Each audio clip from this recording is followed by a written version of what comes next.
میں ہوں عالیہ، آپ دیکھ رہے ہیں بریکنگ بیریئرز۔ آپ سب کو اپنے پروگرام میں ویلکم کرتی ہوں۔ جناب، آج ہم بات کریں گے ایک بہت ہی اہم ڈیولپمنٹ اس خطے میں، اس ریجن میں،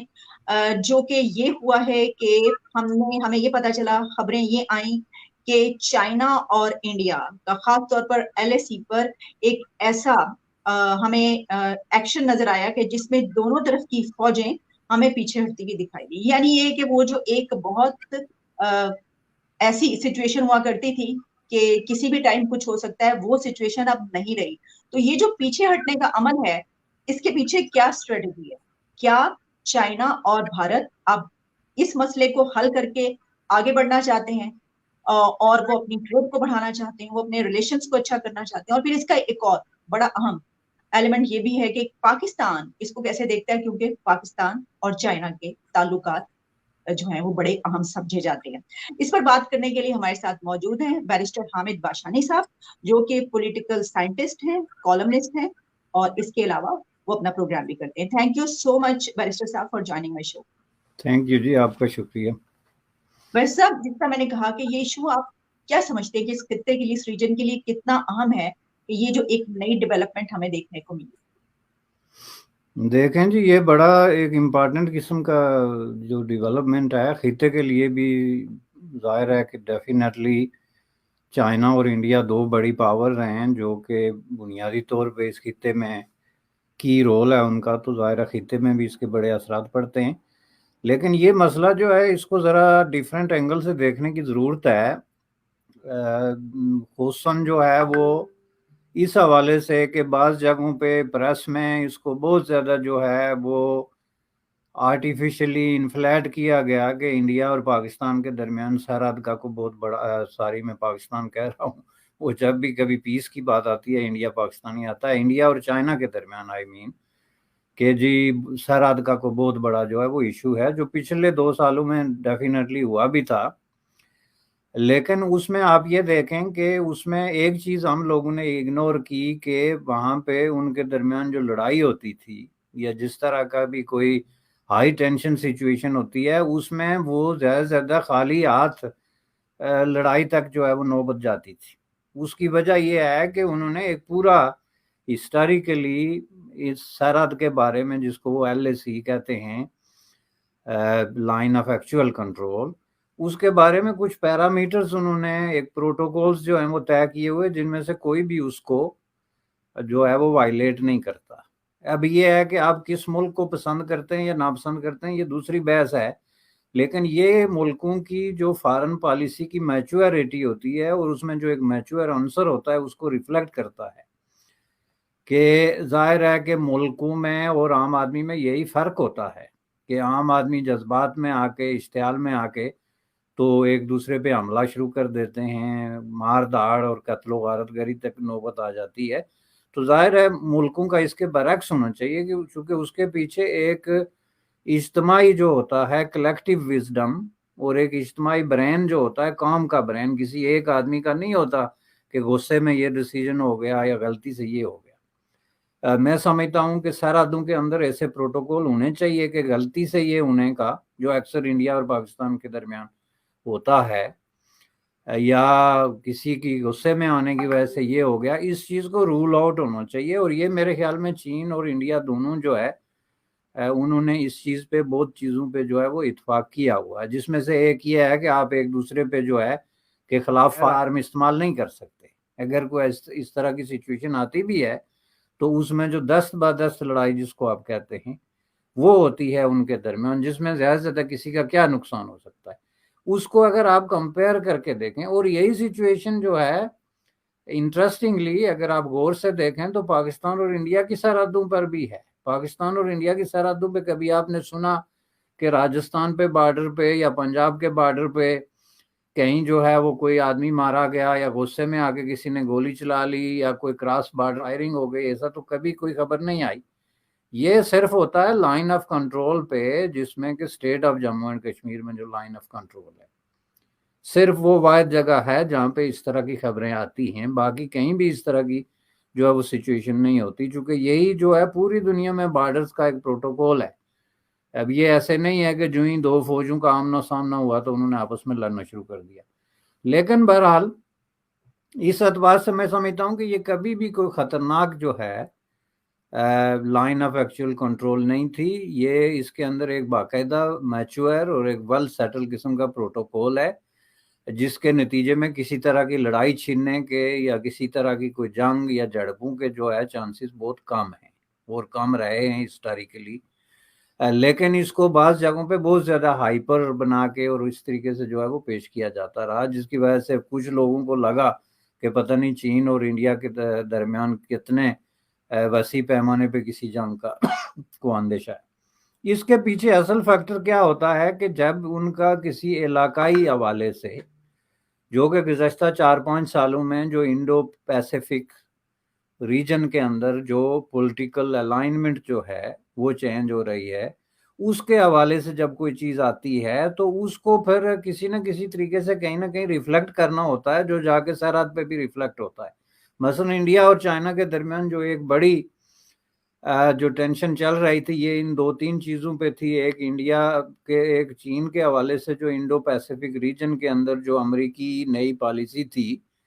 اور بڑی کلیئرلی جو ہے انہوں نے گزشتہ 4-5 سالوں میں ریپیٹڈلی اس کو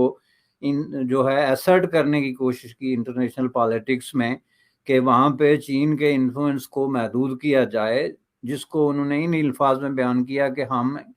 انڈو پیسیفک ریجن کو فری ٹائپ کی ایک سپیس بنانا چاہتے ہیں جس میں سے ساری جو قومیں ہیں, اقوام ہیں, ملک ہیں, وہ فریلی جو ہے اس کو انجوائے کریں یا اس سے گزریں یا اس کا استعمال کریں, جو کہ ظاہر ہے چین ماننے کے لیے تیار نہیں ہے, چونکہ چین کا اس علاقے میں اپنا ایک ہولڈ ہے جس کو وہ ہر صورت میں برقرار رکھنا چاہتا ہے. اور ظاہر ہے اس میں ایک مین رول جو ہے وہ انڈیا کو انٹرنیشنلی دیا گیا یا دینے کی کوشش کی گئی. اسپیسیفکلی جو ہے گزشتہ 4-5 سالوں میں جو انڈیا نے نیا پوسچر اختیار کیا اس کو سامنے رکھتے ہوئے کہ جی انڈیا ایک بڑی قوت ہے جو کہ فائنینشلی اکانومی کے حوالے سے بھی اور ملیٹریلی بھی چین جیسے ملک کے سامنے کھڑی ہو سکتی ہے, جس کا اب دوسری شکل میں آپ دیکھیں کہ یہ جو وہاں پہ اتحاد ہوا جس میں Australia, Japan, United State of امریکہ ہے, وہ کلیئرلی وہ اتحاد جو ہے ایک ملیٹری اسٹریٹجک اتحاد ہے جس کا مطلب یہ تھا کہ اس خطے میں چین کو جو ہے وہ کنٹین کیا جائے. تو اس کے نتیجے میں ظاہر ہے پھر یہ ایک بہت بڑا ایک ڈیسیجن تھا دونوں طرف سے کہ جہاں پہ آپ انٹرنیشنل پالیٹکس میں اپنے آپ کو باقاعدہ الائن کرتے ہیں کسی ایک قوت کے ساتھ, تو اس کے نتیجے میں ایک جو ٹینشن کریٹ ہوتی ہے اس کا تھوڑا بہت اثر جو ہے وہ ڈیفینیٹلی بارڈرز پہ بھی پڑتا ہے, جو پڑتا رہا ہے. جو ایکچوئل پرابلمز ہیں چین کے درمیان اور انڈیا کے درمیان, جس میں اکسائی چین کے علاقے ہیں یا اتر پردیش یا اس طرح کے جو دوسرے سرحدی علاقوں کے اندر ان کے درمیان جو تنازع ہیں, وہ ظاہر ہے ویل ناؤن ہے اور سب کو پتا ہے کہ وہ سرحدوں پہ کیا کس کے قبضے میں کیا ہے اور اس کو کیسے نیگوشیٹ جو ہے وہ کیا جا سکتا ہے. تو میں سمجھتا ہوں کہ یہ جو ایک نیا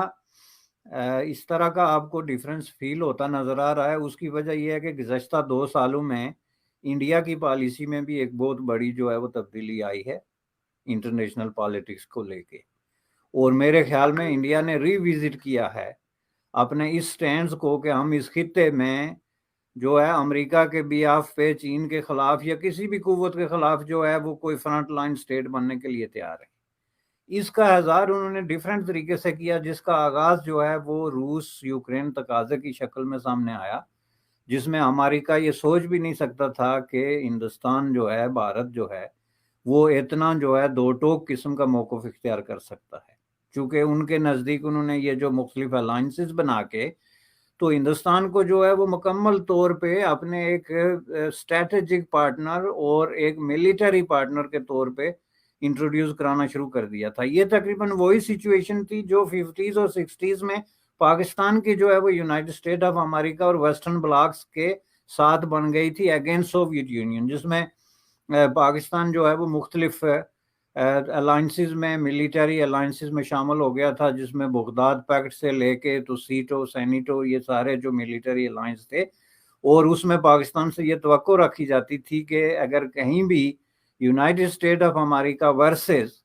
سوویت یونین یا اس وقت کا چین جو ریڈ چین تھا ماؤ کی قیادت میں، یا اس طرح کی کسی قوت کے خلاف کوئی معاملہ ہوتا ہے تو اس میں پاکستان جو ہے وہ ویسٹ کے ساتھ اور یونائٹڈ اسٹیٹ آف امریکہ کے ساتھ کھڑا ہوگا۔ یہ امریکہ کی ایک ویل ناؤن قسم کی پالیسی ہے۔ یہی پالیسی جو ہے وہ آسٹریلیا میں، یہی پالیسی جاپان میں، یہی پالیسی ویسٹرن یورپین کنٹریز کے ساتھ اس نے کہیں طاقت کے زور پہ، کہیں لالچ کے زور پہ کسی نہ کسی طریقے سے اس کو سکسیسفلی امپلیمنٹ کیا۔ اور اس میں سمجھتا ہوں کہ انڈیا واحد کنٹری تھی جو اس جال سے بچ کے نکل گیا، چونکہ بنیادی طور پہ یہ جو رشیا کے پروسیس میں، رشیا ورسز جو یوکرین تصادم میں انڈیا نے ایک بہت ہی بیلنس قسم کا اور نیوٹرل رول ادا کیا، جس کو ریسیپروکیٹ کیا چین نے بھی۔ اور آپ دیکھ سکتے ہیں کہ اس کا ڈیفرنٹ فورمز پہ اور ڈیفرنٹ جگہوں پہ اس کا جو ہے وہ اظہار ہو رہا ہے۔ تو میں سمجھتا ہوں کہ یہ ایک بڑی اچھی نیوز ہے۔ آپ کہتے ہیں کہ اس کا پاکستان پہ کیا اثر پڑے گا، تو ڈیفینیٹلی پاکستان جو ہے وہ چین کا ایک بیرسٹر صاحب میرا سوال اس کے اندر یہ ہوگا کہ جو پاکستان ہے وہ چین کو اپنا بڑا وہ سمجھتا ہے، اور ہماری تو ہم جس طرح کہتے ہیں سمندروں سے گہری اور پہاڑوں سے اونچی دوستی ہے، تو اس میں جب اس طرف کے حالات ٹھیک ہو گئے دونوں ملکوں، تو پہلے ہی وہ جو کہا جا رہا ہے کہ جو عرب اسلامک کنٹریز ہیں اس طرف جو ہے وہ بھارت کے تعلقات ان سے بہت اچھے ہوتے چلے جا رہے ہیں، جن کو ہم اپنے برادرانہ تعلقات کہتے ہیں مسلم امہ، تو اس طرف بھی چائنا سے بھی ان کے جو ہے وہ بہت، تو پھر پاکستان کیسے اس کو دیکھے گا اور کیا اثرات مرتب ہو سکتے ہیں؟ دیکھیں، پاکستان کی فارن پالیسی میں دو تین جو ہیں وہ بڑی حیرت انگیز قسم کی میتھ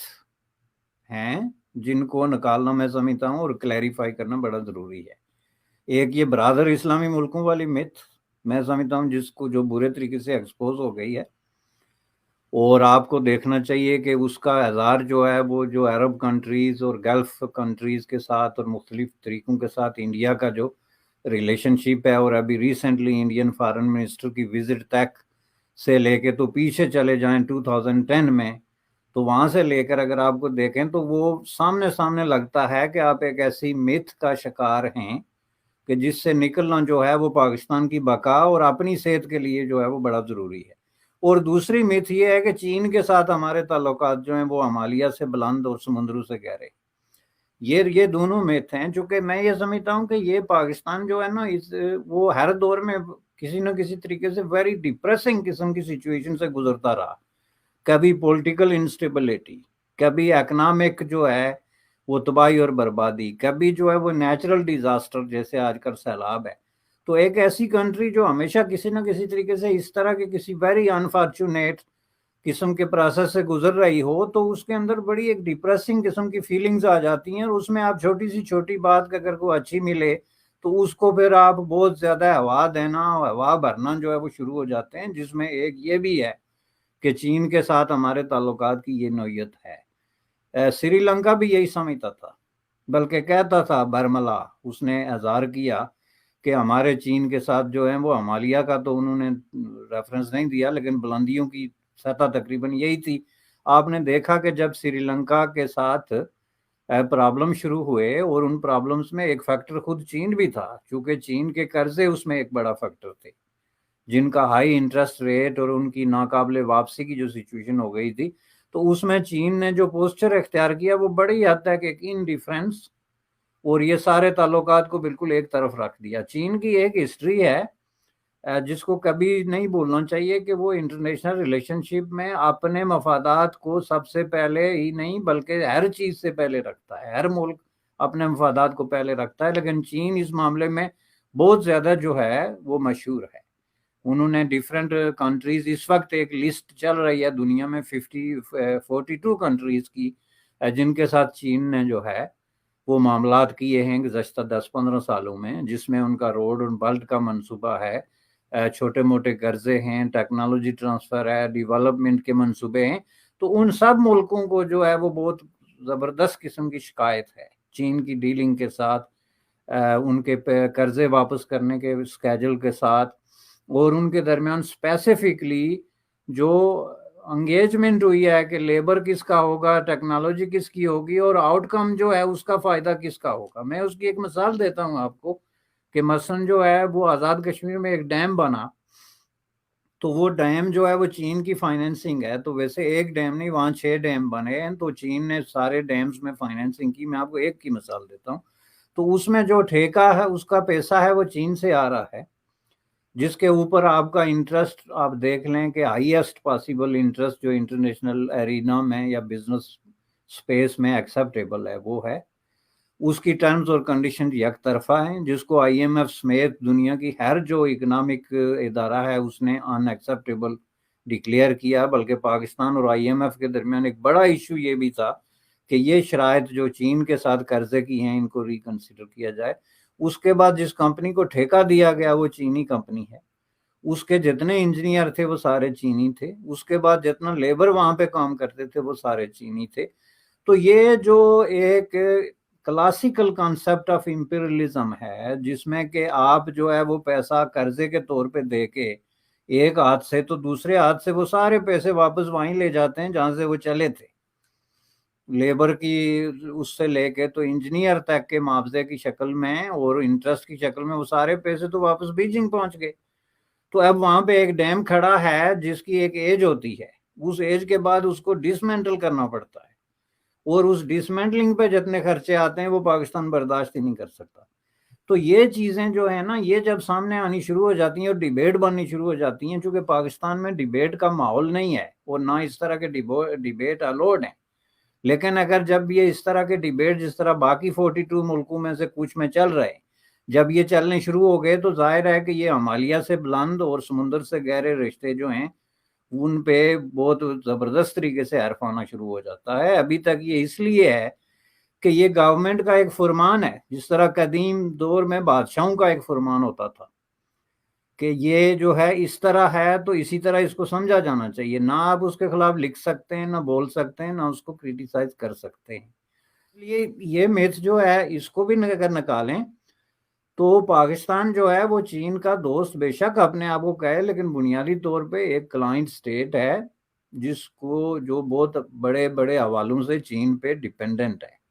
نہ صرف اکانومی اور انٹرسٹ اکنامک انٹرسٹ کے حوالے سے، بلکہ آپ کے جتنے انٹرنیشنل سیف گارڈز ہیں اور سیکیورٹی ہے اس میں آپ 100% چین پہ ڈیپینڈنٹ ہے. آپ کو سیکیورٹی کونسل میں سوائے چین کے کوئی دوسرا ملک آپ کے ساتھ کسی طرح کی کمیونیکیشن کے لیے تیار نہیں ہے. انٹرنیشنل پالیٹکس کے کسی بھی فورم پہ چلے جائیں، خواہ وہ U N human rights commission ہو یا سیکیورٹی کونسل ہو، اس میں بھی چین کے بغیر آپ کسی بھی طریقے سے کوئی کام آگے کرنے کے لیے جو ہے کی پوزیشن میں نہیں ہے. تو ان حالات میں جب آپ اتنا فلی ڈیپینڈنٹ ہوں کسی کنٹری پہ، تو آپ اس کو یہ تو نہیں کہہ سکتے نا کہ آپ انڈیا سے تعلقات کیوں بنا رہے ہیں، یا آپ آسٹریلیا سے تعلقات کیوں بنا رہے ہیں، یا آپ جو ہے وہ کسی اور ملک کے ساتھ کیوں. کیونکہ اس میں آپ جو ہے وہ صرف آپ کی فکر یہ ہوتی ہے کہ آپ اپنے تعلق کو کس طرح برقرار رکھ سکیں، چونکہ یہ تعلق نہ فیئر ہوتے ہیں اور نہ برابری کی بنیاد پہ ہوتے ہیں. بالکل ٹھیک. بہت بہت شکریہ آپ کا barrister Hamid Bashani sahib. Thank you so much for your precious time. Thank you جی، آپ کا شکریہ.